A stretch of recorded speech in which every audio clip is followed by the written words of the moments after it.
Assalamualaikum warahmatullahi wabarakatuh. Perkenalkan, nama saya Willy Agus Utomo. Saya dipercaya hari ini oleh teman-teman buruh menjadi Ketua Federasi Serikat Pekerja Metal Indonesia Provinsi Sumatera Utara. Saya lahir di Tanjung Merawa tahun 1983 di bulan Agustus, tepatnya tanggal 7 Agustus 1983. Usia saya saat ini 37 tahun. Saya ingin cerita sedikit kepada teman-teman buruh semua dimanapun berada tentang kisah-kisah perjalanan saya berjuang bersama kawan-kawan pekerja buruh khususnya di daerah Sumatera Utara yang sudah saya gelutin, sudah saya praktekkan, sudah saya alamin, sudah saya jalanin itu kurang lebih dari hampir separuh umur saya, yaitu kurang lebih 17 tahun lamanya saya terus berbicara tentang kesejahteraan pekerja buruh. Saya mau cerita sedikit kepada teman-teman. Saya ini terlahir dari keluarga yang biasa saja. Orang tua saya juga merupakan buruh pabrik, juga pejuang buruh juga, tapi merupakan ketua Serikat Pekerja SPSI dulunya, SPTI di daerah sekitar wilayah kami dilahirkan. Umur 17 tahun saya sudah mulai bekerja menjadi buruh. Pada saat itu saya masih hanya tamat bangku sekolah, yaitu sekolah menengah pertama SMP, tepatnya saya sekolah di MTS Al-Wasliyah, Madrasah Sanawiyah Al-Wasliyah. Kenapa saya harus bekerja di usia muda tersebut dan menjadi buruh? Itulah sejarah saya awalnya menjadi buruh. Saya ingin cerita sedikit. Di sekitar tahun 1998 saya tamat sekolah, itu SMP. Saya tidak bisa melanjutkan di bangku sekolah tingkat atas lagi karena ibu saya yang merupakan tinggal orang tua tunggal, kebetulan memang orang tua ayah kami yang kami cintai itu telah meninggal dunia di tahun 1994, tepatnya saya waktu kelas 6 SD. Saya masih ingat ya. Mari kita berdoa dulu untuk almarhum ayah saya yang saya banggakan, yang kami cintai, almarhum Sukirman. Al-Fatihah. Semoga arwahnya diterima di sisi Allah Subhanahu wa Ta'ala dan diampuni segala dosa-dosanya.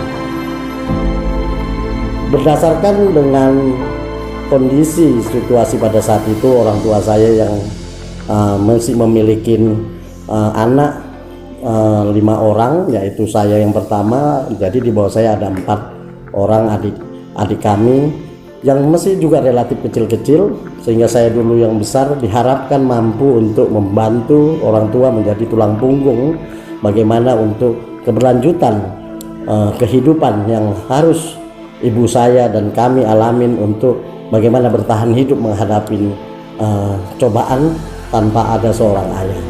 Berdasarkan itu saya terpaksa bekerja, masih kecil, masih kurus. Bahkan saya masuk di salah satu perusahaan kapur pertanian di Tanjung Merawa. Umur saya belum genap 17 tahun. Mungkin kalau undang-undang itu adalah pekerja di bawah umur dulu ya. 16 tahun lebih saja saya, belum genap 17 tahun saya sudah harus bekerja di perusahaan menjadi buruh. Itulah awal sejarah saya jadi buruh pabrik, digaji oleh perusahaan. Nah, pada saat masuk juga bekerja saya itu dibully oleh karyawan atau pekerja di perusahaan kapur pertanian tersebut, sampai dibilang saya, "Lu anak-anak kok sudah bekerja, anak-anak mesti harusnya main-main, anak-anak mesti sekolah." Karena memang saya dulu sangat kurus dan sangat kecil, ya seperti anak-anak seperti lainnya. Jadi demi keberlangsungan hidup, demi keberlangsungan adik-adik saya di bawah saya itu harus sekolah, harus meneruskan perjuangan-perjuangan keluarga kami, saya harus tutup telinga. Saya juga harus tahan dibully itu. Mau sampai saya itu hampir 2-3 tahun mungkin saya terus disindir lah ya. Tapi itu merupakan pengalaman yang sangat berharga juga. Saya tidak ada dendam, justru itu motivasi bagi saya yang saat ini terus bagaimana bisa untuk hidup dan berjuang dan bermanfaat bagi orang lain.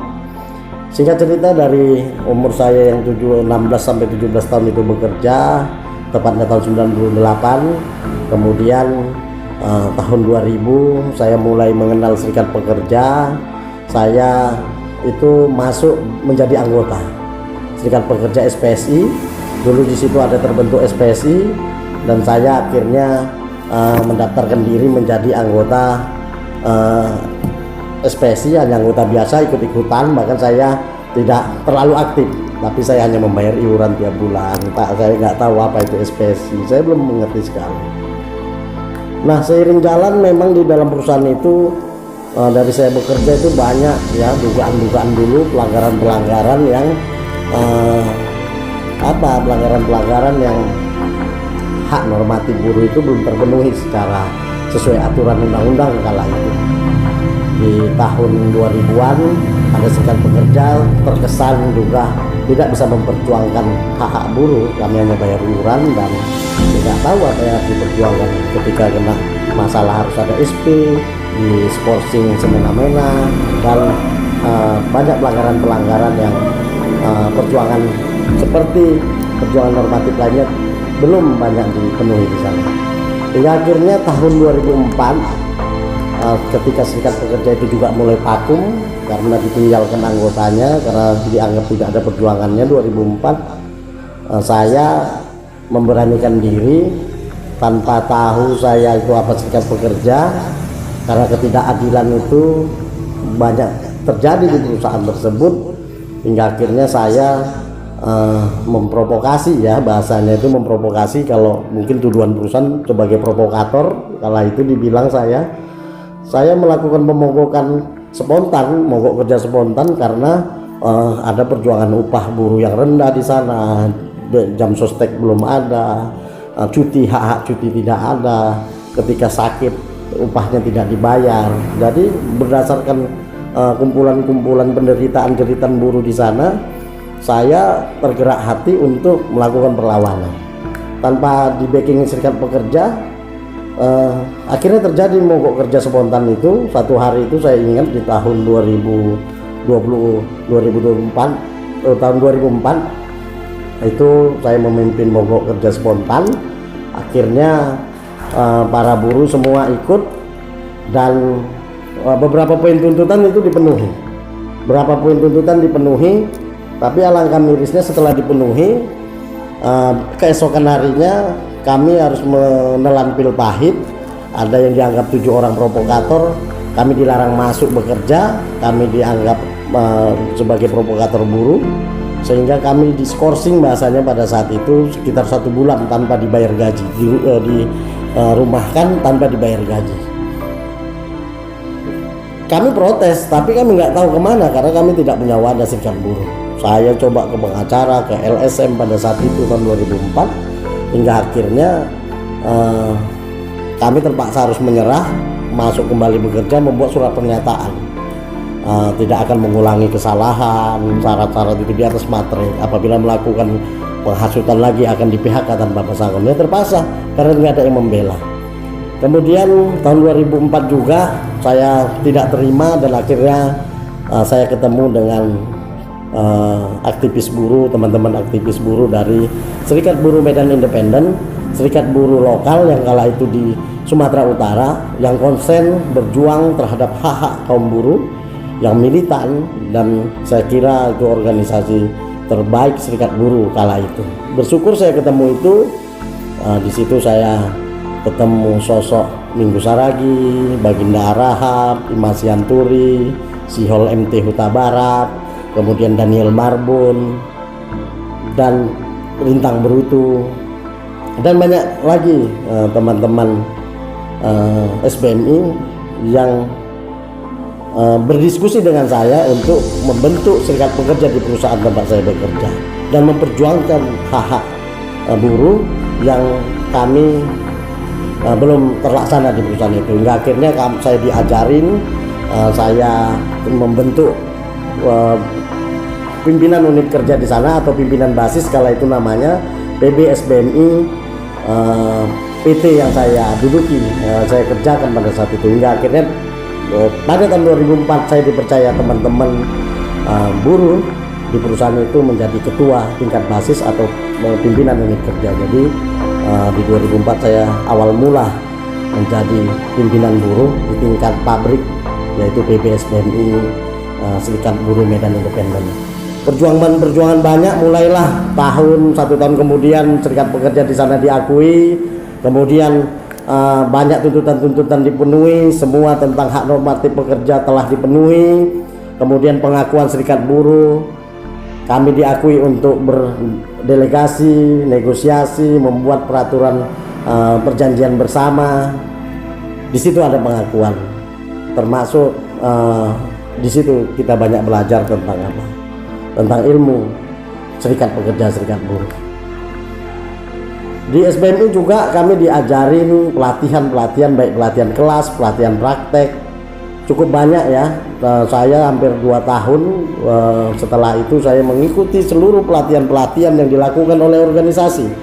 Di antaranya pelatihan kelas kepemimpinan, pelatihan kesekretariatan, pelatihan organizer, pelatihan aksi-aksi, manajemen aksi, pelatihan bagaimana berunding, pelatihan negosiasi, advokasi, serikat buruh, jaminan sosial, dan pelatihan hubungan industrial, pelatihan perjuangan hak-hak perkebunan, dan lain-lain.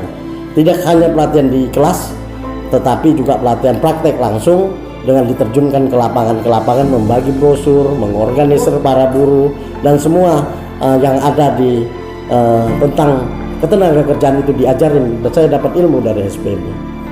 Luar biasa. Saya juga meluangkan waktu, saya juga mengorbankan waktu, pikiran. Kadang saya banyak perihnya ya, banyak liburnya. Saya serius belajar untuk bagaimana bisa buruh sejahtera. Banyak perjuangan yang sudah kita perjuangkan setelah saya mengetahui tentang hak-hak normatif buruh, bagaimana mencapai kesejahteraannya. Hingga akhirnya tahun 2005, masih umur saya di situ 23 tahun, 22 tahun bahkan ya, umur saya 22 tahun, tahun 2005 saya dipercaya oleh SBMI Serikat Buruh Medan Independen menjadi ketua tingkat kabupaten, yaitu pimpinan badan pimpinan cabang SBMI Serikat Buruh Medan Independen. Saya akhirnya bukan hanya di perusahaan saya saja saya membela hak-hak buruh, tetapi di Kabupaten Deli Serdang pada saat itu kita memiliki anggota kurang lebih 3.000-an, ada di puluhan perusahaan. Jadi saya dipercaya teman-teman SBMI. Di situ saya melakukan perjuangan advokasi sambil bekerja masih tetap di perusahaan saya. Saya tetap mengadvokasi, memberikan pelatihan, kemudian saya memperjuangkan hak-hak buruh lainnya di sekitaran kabupaten, bukan selama periode itu. Saya dipercaya 2015 hingga 2020 menjadi pimpinan cabang SBMI tingkat Kabupaten Deli Serdang. Kemudian 2010, di sini kemudian kami izin meninggalkan organisasi buruh lokal SBMI karena saya anggap kami ingin suatu wadah organisasi yang bisa terdengar sampai tingkat nasional, hingga akhirnya kami permisi untuk mendirikan atau merintis serikat pekerja tingkat nasional, karena kala itu kami anggap Serikat Buruh Medan Independen masih hanya tingkat lokal, hingga akhirnya kami permisi dengan secara baik-baik untuk merintis organisasi nasional. Kemudian kami ketemu dengan sosok organisasi tingkat nasional, yaitu Konfederasi Serikat Pekerja Indonesia, Federasi Serikat Pekerja Metal Indonesia, KSPI, FSPMI nasional. Kita ketemu langsung oleh Presiden FSPMI, Bung Insinyur Haji Said Iqbal ME, kemudian kita ketemu dengan Bung Baris Silitonga, kemudian kita ketemu dengan Pak Syawal Arahat, kemudian kita ketemu dengan Mbak Nani Kusmaini, dan kawan-kawan dari DPP FSPMI. Kita ketemu di Medan.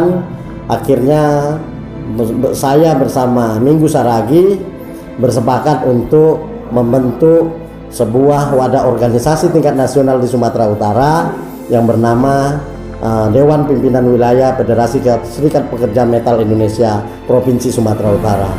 Jadi saya bersama Bung Minggu Saragi kala itu dikasih mandat Tespos atau pelaksana tugas dari tahun 2010 sampai 2012 untuk merintis organisasi tingkat nasional tersebut yang bernama FSPMI. Di sini mungkin secara kematangan mengorganisir, mengadvokasi, memberikan pendidikan ke buruh, bagaimana cara memimpin organisasi, kami sudah tidak kaku atau tidak tabu lagi. Minggu Saragi saat itu dipercaya menjadi ketua Tespos FSPMI Sumatera Utara, dan saya mendampingi Bung Minggu Saragi sebagai sekretaris kala itu. Kemudian seiring waktu kami mengorganisir, kami membentuk pimpinan unit kerja di daerah Deli Serdang, kemudian di Kota Medan, buru-buru pabrik kita organisir untuk masuk membentuk FSPMI. Ya, walaupun awalnya sulit karena kami harus berganti bendera, dan akhirnya 2012 pengukuhan kami sebagai Dewan Pimpinan Wilayah Federasi Serikat Pekerja Metal Indonesia Provinsi Sumatera Utara atau disingkat DPW FSPMI Sumut akhirnya terrealisasi karena sudah seiring waktu sudah banyak kabupaten kota yang sudah membentuk konsulat cabangnya juga, dan pimpinan unit kerja di perusahaan sudah relatif memungkinkan untuk suatu organisasi ini berjalan sesuai anggaran dasar anggaran rumah tangga. 2012 sampai 2015 SK kami menjadi definitif menjadi Dewan Pimpinan Wilayah. Kemudian sudah banyak juga perjuangan-perjuangan yang dilakukan di FSPMI, mengadvokasi massal PHK buruh, memperjuangkan hak-hak normatif buruh di tingkat pabrik, melakukan pelatihan pendidikan di tingkat kalangan kaum buruh, dan banyak yang sudah kita lakukan perjuangan untuk tingkat perjuangan secara nasional, aksi-aksi nasional juga kita lakukan di Sumatera Utara. Perjuangan di tingkat daerah juga meliputi kesejahteraan buruh, yaitu upah, jaminan sosial, menghapuskan outsourcing, sudah kita lakukan di 2012. Memimpin mogok-mogok kerja, unjuk rasa nasional, unjuk rasa tingkat daerah, juga bergabung dengan aliansi-aliansi serikat buruh di Sumatera Utara kita lakukan.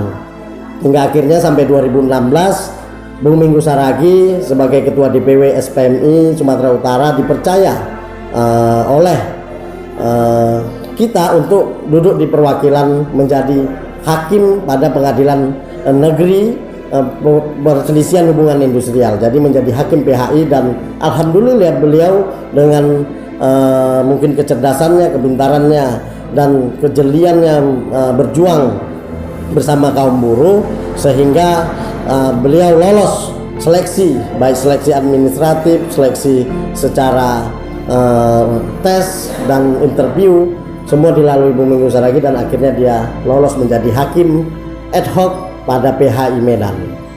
Hingga kemudian saya di 2016 dipercaya oleh teman-teman FSPMI Sumatera Utara untuk menjadi Ketua DPW FSPMI Sumatera Utara menggantikan Bung Minggu Saragi, dan sekretarisnya Tony Rikson Silalahi dan beberapa pengurus yang lain. Nah, disinilah kami mulai mengembangkan sayap di FSPMI Sumatera Utara. Kami mengorganisir buruh-buruh pabrik, kami memperluas jaringan organisir kabupaten kota, hingga akhirnya dari 2016 tepatnya usia saya masih 34 tahun sebagai Ketua DPW FSPMI Sumatera Utara. Itu telah terbentuk konsulat cabang FSPMI di Kota Medan, kemudian di Kabupaten Deli Serdang, kemudian di Kabupaten Sedang Bedage, kemudian di FSPMI di Labuan Batu Utara, kemudian FSPMI di Labuan Batu, kemudian FSPMI di Padang Lawas, dan daerah Tapanuli bagian selatan. Kurang lebih hampir 10 kabupaten kota hari ini FSPMI ada di 10 kabupaten kota dengan beranggotakan kurang lebih 5.000 orang hingga saat ini, dan semua kabupaten kota itu sudah ada perangkat-perangkatnya, bukan hanya kami lagi, sudah ada pengurus konsulat cabangnya, sudah bisa mengadvokasi sendiri, sudah bisa mengorganisir sendiri, sudah bisa berjuang untuk berbicara untuk perjuangan-perjuangan buruh di tingkat kabupaten kota yang ada di Sumatera Utara. Itulah hingga akhir ini saya juga dipercaya masih menjadi Ketua DPW FSPMI Sumatera Utara dari 2016, yang insya Allah nanti berakhir ketika Kongres 2021 sesuai Kongres FSPMI pemilihan presiden di Jakarta yang akan dilaksanakan pada bulan Februari. Semoga dengan perjuangan-perjuangan yang sudah saya ceritakan ini, singkat cerita, saya mengenal Serikat Buruh itu tepatnya tahun 2004 hingga tahun 2020 ini, kurun waktu 16 tahun, dan selalu bicara soal buruh 16 tahun. Kasus-kasus kecil, kasus-kasus besar, kasus-kasus sulit dalam dunia ketenaga kerjaan mungkin sudah ratusan atau ribuan yang sudah kita advokasi dan kita perjuangkan bersama-sama perangkat-perangkat yang lain. Suka duka dalam kehidupan ini, dalam perjuangan ini juga sudah kita sangat rasakan. Kita berharap ke depan buruh sejahtera. Nah, di FSPMI juga saya mulai mengembangkan karir pendidikan saya. Pada tahun 2011 waktu saya menjadi tes pos FSPMI, saya kira saya dulu yang saya cerita tadi di awal, saya hanya tamatan sekolah menengah pertama karena keterbatasan ekonomi. Saya akhirnya memutuskan untuk melanjutkan bangku sekolah yaitu sekolah menengah atas atau mengikuti program kesetaraan, yaitu paket C di salah satu sekolah di Kota Medan. Nah, kemudian seiring waktu juga dengan tuntutan mungkin hari ini pendidikan begitu penting bagi aktivis-aktivis buruh untuk agar intelektualnya, SDM-nya bertambah, saya juga akhirnya memberanikan diri untuk memasuki bangku perkuliahan. Akhirnya saya masuk pada tahun 2013 mendaftar menjadi mahasiswa Fakultas Hukum di Universitas di Medan. Selama 4 tahun belajar sambil bekerja, sambil berjuang, hingga akhirnya di 2017 saya diwisuda menjadi sarjana di bidang hukum, yaitu sarjana hukum. Kemudian tidak hanya itu, 2 tahun kemudian saya magang, apalagi advokasi paralegal yang sudah kita lakukan di buruh. Saya mengikuti ujian Peradi, Perhimpunan Advokat Indonesia, mengikuti pelatihan PKPA selama dalam kurun waktu 2 tahun, hingga akhirnya saya ikut ujian advokat yang alhamdulillah pada tahun 2019 saya resmi dinyatakan lulus mendapat gelar advokat atau pengacara, penasihat hukum yang bisa beracara secara baik pidana maupun perdata, hingga saya resmi menjadi advokat hingga saat ini. Ya, saya kira menjadi advokat itu adalah tambahan bonus, dan saya bersyukur hingga saat ini selain saya bisa berjuang dengan buruh sebagai dulu pokrol bambu, berjuang tanpa gelar hukum, alhamdulillah sekarang sudah resmi menjadi pengacara, tetapi saya anggap tetaplah perjuangan untuk rakyat yang paling utama dibandingkan segala-galanya.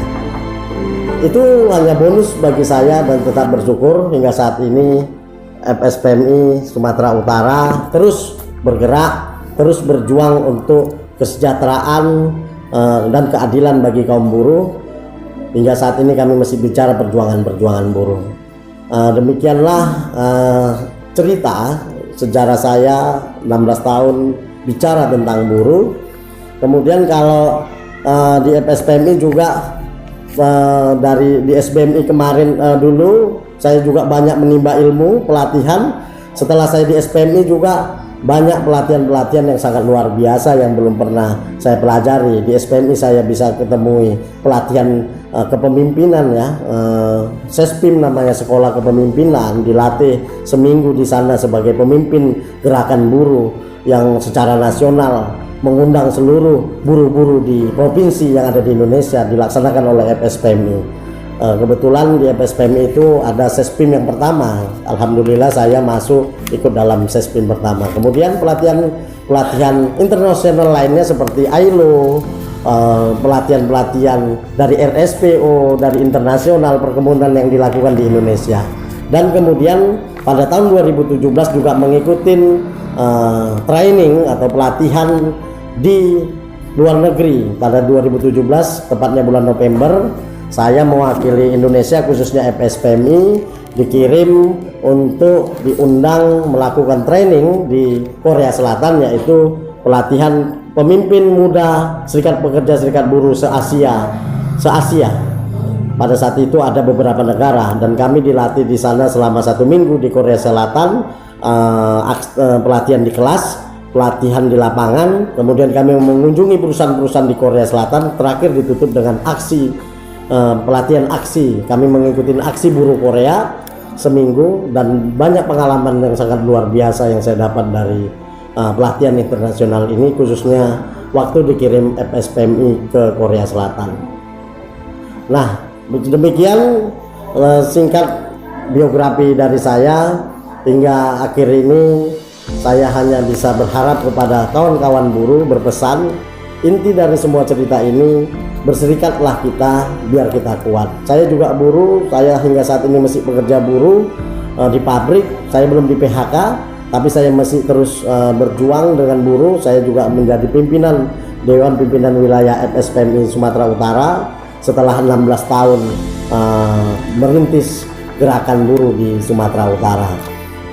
Intinya sekali lagi kepada kawan-kawan buruh dimanapun berada, dengan berserikat kita kuat, dengan berserikat ada kawan, dengan berserikat kamu dibela hakmu, dengan berserikat kamu tidak sendirian, dengan berserikat kamu bisa seperti saya, menjadi pintar, menjadi tahu, menjadi mengerti apa itu hak serikat pekerja, apa itu hak buruh ketika kamu bekerja di perusahaan kamu.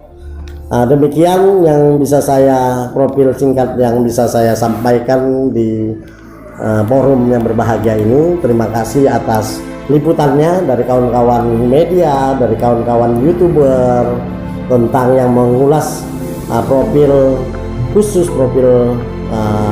Ketua DPW FSPMI Sumatera Utara. Semoga menjadi inspirasi, semoga menambah semangat juang kita seluruh aktivis buruh di seluruh Indonesia dan di Sumatera Utara pada khususnya. Terima kasih, wabillahi taufiq wal hidayah. Assalamualaikum warahmatullahi wabarakatuh.